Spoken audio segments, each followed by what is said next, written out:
윤석열 대통령, 윤석열 대통령, 윤석열.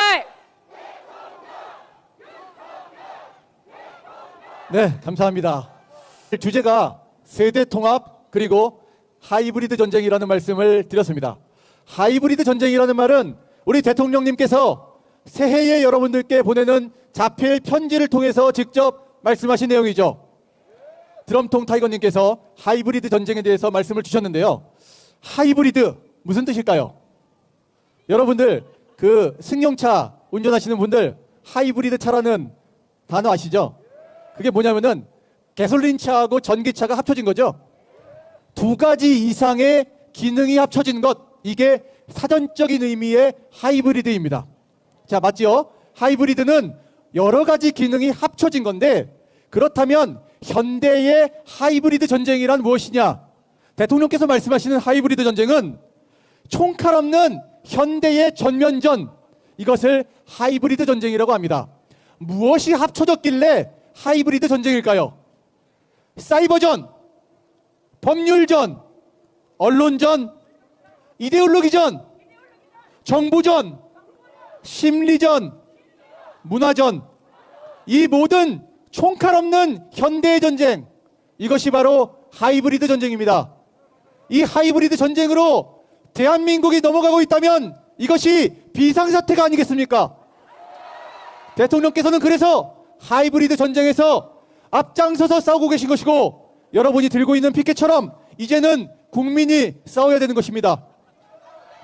대통령께서 담화문을 통해서도 말씀해 주신 내용, 지금은 총과 칼이 아니라 하이브리드 전쟁이다. 그 내용을 담은 영상 준비했습니다. 함께 만나보시죠.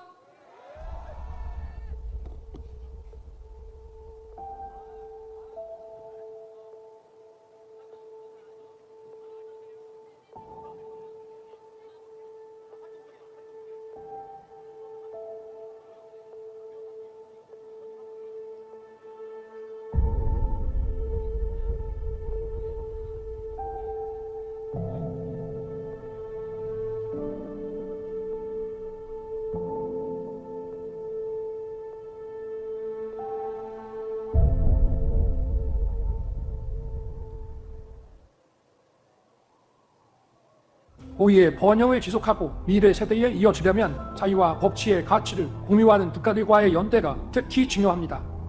하지만 체제와 지향하는 가치가 우리와 다르고 우리에게 적대적인 영향력 공세를 하는 국가라면 늘 경계하면서 우리의 주권을 지키고 훼손당하지 않도록 해야 합니다. 그렇게 해야 그런 세력의 영향력을 차단하고 우리를 만만히 보지 않도록 하면서 상호 존중과 공동 이익을 실현할 수 있는 것입니다. 2차 세계대전 이후 유엔이 설립되고 어떤 사유이든 분쟁을 군사 공격과 전쟁으로 해결하는 것은 국제법상 금지되고 상호 목적 이외의 전쟁은 금지되었습니다. 그 결과 어휘 선동의 심리적, 정치인 내수와 선거 개입 등의 정치적, 디지털 시스템을 공격하는 사이버전, 국가 기밀 정보와 핵심 산업기술 정보의 탈취와 같은 정보전, 군사적 시위와 무력을 보태어 시연하는 하이브리드 전술이 널리 트이게 된 것입니다. 그래서 현대적 신흥 안보는 군사 정치 안보를 넘어 경제 안보, 보관 환경 안보, 에너지 식량 안보, 첨단 기술 안보, 사이버 안보, 재난 안보 등 내용 포괄적이고 다양합니다. 특히 권위주의 독재국가, 전체주의 국가는 체제 유지를 위해 주변국을 비롯한 많은 국가들을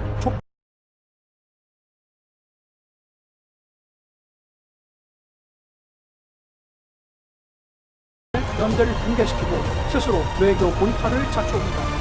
우리에게 명백히 반국가 행위를 하는 것입니다. 이런 세력이 집권 여달로 있을 때뿐만 아니라 국회 의석의 대거 점유한 거대 야당이 되는 경우에도 국익을 반하는 반국가 행위는 계속됩니다.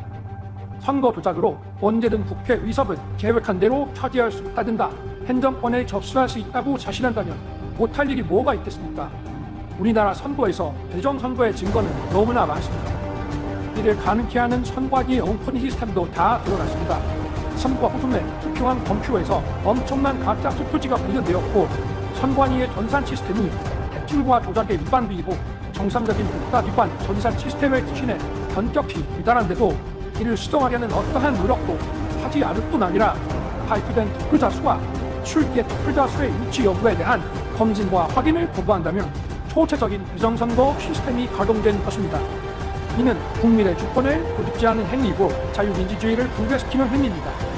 디지털 시스템과 가짜 투표지 투입 등으로 이루어지는 부정선거 시스템은 한 국가에 경험 없는 정치 세력이 혼자 독자적으로 시도하고 추진할 수 있는 일이 아닙니다. 출입표 부정과 여론조사 조작을 연관시키는 부정선거 시스템은 이를 시도하고 추진하려는 정치 세력의 국제적 연대와 협력이 필요함을 보여줍니다. 근데 우리나라 현실이라면 지금 우리 상황이 위기입니까 정상입니까? 전시 사변의 진화는 국가 입장 학대입니까 아닙니까? 계엄은 과거에는 전쟁 대비에 국한되는 것이었지만 우리 헌법은 인내 진화는 국가 비상사태라고 규정하여 전쟁 이외의 다양한 국가 위기 상황을 계엄령 발동 상황으로 예상하고 있습니다. 저는 이 나라의 자유민주주의를 반듯하게 세우고 자유와 법치를 외면하는 전체주의적 이권 카르텔 세력과 싸워 국민들에게 주권을 찾아드리겠다고 약속한 만큼 저 개인은 어떻게 되더라도 아무런 후회가 없습니다. 하지만 국민 여러분, 힘내십시오. 주권자인 국민 여러분께서 확보한 권리와 책임 의식을 가지고 이 나라의 자유와 법치를 지키려고 노력한다면 이 나라의 미래는 밝고 희망적입니다. 국민 여러분, 감사합니다.